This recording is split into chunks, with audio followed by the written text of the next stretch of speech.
Bismillahirrahmanirrahim. Qala al-musannif rahimahullahu ta'ala wa nafa'ana bihi wa bi'ulumihi fid dharain. Al-hadithul 20. Hadis ke-20 dari kitab Al-Arba'in An-Nawawiyah. An Abi Mas'ud Uqbah bin Amri Al-Ansari Al-Badri radhiyallahu anhu qala, dari Abu Mas'ud Uqbah bin Amr Al-Ansari Al-Badri radhiyallahu anhu, beliau mengatakan, qala Rasulullah sallallahu alaihi wasallam, telah berkata Rasulullah sallallahu alaihi wasallam, inna mimma adrakan nasu min kalamin nubuwatil ula, sesungguhnya di antara yang didapat manusia dari kalimat kenabian yang pertama, idza lam tastahyi fasna' ma syi'ta, jika engkau tidak punya malu maka berbuatlah sekehendakmu. Ini riwayat Imam Bukhari. Ini hadis yang cukup pendek, diriwayatkan dari sahabat namanya Abu Mas'ud, kunyahnya Uqbah bin Amr, orang Ansor, Al-Ansari, Al-Badri, Al-Khazraji. Sebetulnya suku Khazraj. Dikendari dengan Al-Badri, dinasabkan kepada Al-Badri, itu adalah nasab kepada Badar sebagai tempat tinggal beliau. Bukan beliau itu ikut perang Badar. Ini menurut perkataan yang sahih. Tapi sebagian ulama mengatakan bahwasanya Abu Mas'ud Uqbah bin Amr ini juga mengikuti bersama Rasulullah dalam perang Badar. Wafat di Madinah ini sekitar 41 atau 42 Hijriah. Dan sebagian mengatakan beliau wafat pada akhir dari kekhilafahan Muawiyah. Inna mimma adrakan nas, sesungguhnya di antara apa yang adrakan nas, yang manusia dapati. Maksudnya adalah tawarasuhu qarnan ba'da qarnin. Mereka warisi satu generasi demi satu generasi. Apa yang diriwayatkan itu min kalamin nubuwatil ula, dari kalam kenabian yang pertama. Wal muradu annahu mimma ittafaqat alaihi syara'i. Maksudnya adalah ajaran yang seluruh syariat itu bersepakat. Karena ini datang pada masa awalnya sejak Nabi Adam alaihissalam. Tsumma tataba'at baqiyatuha alaihi. Kemudian sisanya itu mengikuti syariat tersebut. Jadi ini hal pertama yang nggak berubah dari hukum-hukum syariat itu. Apa yang nggak berubah? Idza lam tastahyi. Dalam riwayat yang lain, idza lam tastahyi. Kalau engkau tidak malu. Istahya dari kata al-haya, artinya malu. Malu itu apa? Di dalam syarah hadis ini dikatakan al-haya itu adalah khuluqun, sifat, karakter. Yahutsu ala fi'lil jamil, yang sifat atau karakter ini mendorong orang untuk melakukan perbuatan yang bagus. Wa tarkil qabih, dan akan mendorong orang untuk meninggalkan perbuatan yang tercela. Wa yamna'u minat tafriti fil haqq, akan mencegah seseorang berlebih-lebihan di dalam menjalankan yang benar, melampaui batas yang benar. Jadi malu itu sebuah karakter, sebuah khuluq, akhlak yang baik. Dan ini pada dasarnya memang terpuji. Jadi malu itu pada asalnya terpuji. Sehingga dalam hadis yang lain misalnya Rasulullah katakan al-imanu bid'un wa sittuna syu'batan. Iman itu ada bid'un. Bid'un itu adalah, kalau bicara bilangan orang Arab mengatakan bid'un itu ma baina salasah wal asyar, antara 3 dan 10. Itu bid'un. Jadi tidak diterjemahkan 1, tidak. 2 tidak juga. Jadi antara 3 sampai 10 itu wasituna dan 60. Jadi 63 sampai 69. Itu bid'un wasituna itu terjemahannya seharusnya begitu. Jadi iman itu cabangnya ada 63 sampai 69. Wal haya'u syu'batun minal iman. Nah, malu ini merupakan satu cabang daripada keimanan. Sehingga dari hadis ini dan hadis sebelumnya menunjukkan malu itu satu hal yang terpuji sebetulnya. Asalnya begitu. Kalau orang sudah tidak punya malu, dia bisa melakukan apa saja. Kemudian Rasulullah katakan, "Idzalam tastahyi," kalau engkau nggak punya malu, nggak malu lagi, fasna ma syi'ta. Fasna itu artinya lakukan, perbuatlah ma syi'ta, apa yang engkau inginkan. Apa maknanya hadis ini? Ada 3 pendapat dalam memahami fasna ma syi'ta ini. Yang pertama adalah maknanya ini ya, annaha bima'nal khobar. Maknanya berita. Ka'annahu yaqul, ya, seolah-olah Rasul itu mengatakan, idza lam yamna'ka al-haya'u fa'alta ma syi'ta. Kalau rasa malu itu sudah tidak mencegah engkau dari berbuat sesuatu, ya, maka engkau akan melakukan apa yang engkau inginkan. Jadi sekedar berita. Kalau orang nggak malu, maka dia akan melakukan yang dia tidak malu itu. Kemudian makna yang kedua, annahu lil wa'id. Ini pendapat yang paling kuat di dalam memaknai hadis ini adalah fasna ma syi'ta itu maknanya lil wa'id, memberikan ancaman atau peringatan keras. Seperti perkataan Allah Ta'ala, i'malu ma syi'tum. Berbuatlah semau kalian.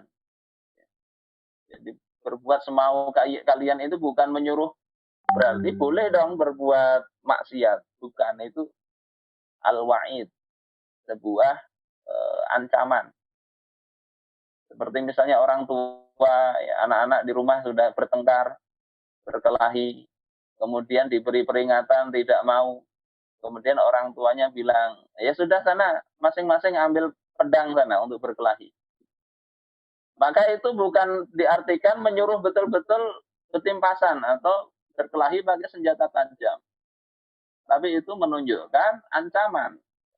Disuruh ambil pedang sekalian untuk berkelahi, itu artinya ancamannya sudah begitu keras. Kada bisa lagi ditangati, kata orang Banjar. Tidak bisa lagi dinasihati, akhirnya disuruh begitu saja.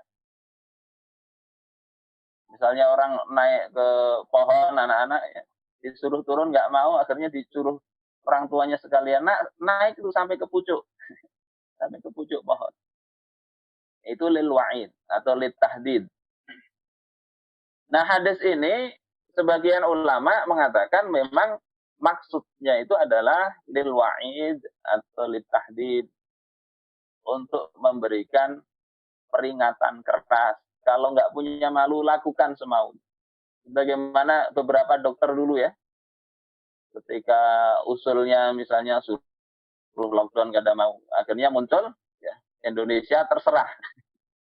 Terserah itu maksudnya sudah nggak bisa lagi memberikan masukan. Sudah disuruh masukan begini ditolak, begini ditolak. Akhirnya ya sudahlah, terserah saja. Ini ungkapannya hampir mirip. Kalau nggak punya malu, ya sudahlah, terserah apa yang mau kau lakukan, lakukanlah. Kalau kata orang Jawa, wis sak karepmu. Sak karepmu. Arep opo? Mau apa saja, lakukan. Itu makna kedua. Makna ketiga, annahu lil ibahah. Jadi sebagian ulama berpendapat, fasna ma syi'ta ini maksudnya mubah.